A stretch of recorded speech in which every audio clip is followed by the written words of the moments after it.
bokk yi kon ñu ngi bëgg a biral xasida ak maam Cheikh Ahmadul Khadim Mbàkke ngir waajale ko màggalu Sëriñ Tuubaa gi nga xam ne moom lañ dëgmal waaye nag ma di ci fasaale ab yaaram ak Cheikh Abdou Samad Mbàkke ibnu Sëriñ Souhaïbou di ñaan sunu borom guddal fanam lool te may ko wér barke Cheikhul Khadim ku baax te fonk doomu aadama koddaay lii ñu làmbaayoo moo ñu ko jox ngir jëmmi sëriñ bi bismillahi arrahmani arrahim wa sallallahu ala sayyidina muhammadin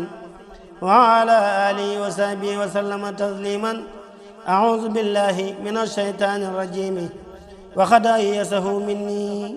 bila taslitihi shay'an minhu ala shay'in minni abadan inna ibadi laysa laka alayhim sultan ayyasa minni llahu inda jeewali iblisa isna dayto biya wali ayyasa minni llahu inda jeewali iblisa isna dayto biya wali nafa li ghayril لا قبل في النار بيال بدر الأسود كدري نفى لغير الله في النكار كل أذى لي جره مكار علمني الرحمن في السفينة بأنني خديم المدينة برأني الله لدى كناكر من كل جالب إلى المناكر أسب عني الله في كرم بسا خبل مبارسي وعني قلبسا دعني الرحيم عند داومي لو بما أغنى عن التزاوم يسر للمنى لدى البرولي من خاد لي ما خاب عن كل ولي لي خاد لبدر الأزودا من زازى الواسي والحسودا يقود لي حيث أكون الله تبصير لا إله إلا الله ساخ لغير الله فيما ينبى ما ساء قلبي وعلى الجنبى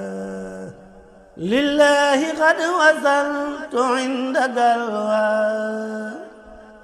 وزانني عما يجر البلوى كتابتي قبل لدى البور كفت حياتي هي للمدحور علمني العليم عند الظاهرات مما يشاء وكفاني الكافرات لم ينعني عند البهور المورخات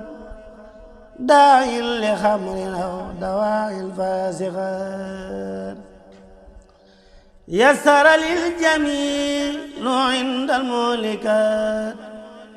ما سانني عن جالب للمشركات هبات من لي كان عند الواسعات خادا لك الكري رضا وساطعات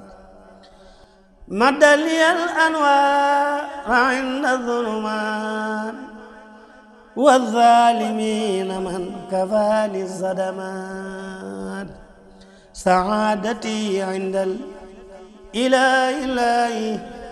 لي ظهرت عند ذوي الملاهي لم ينهني عند ذوي الغمور زوار دا باغ له أموري طهرني الله لدى أهل الكتاب من الشقاوة ومن كل عتاب طهرني الله لدى أهل الكتاب من الشقاوة ومن كل عتاب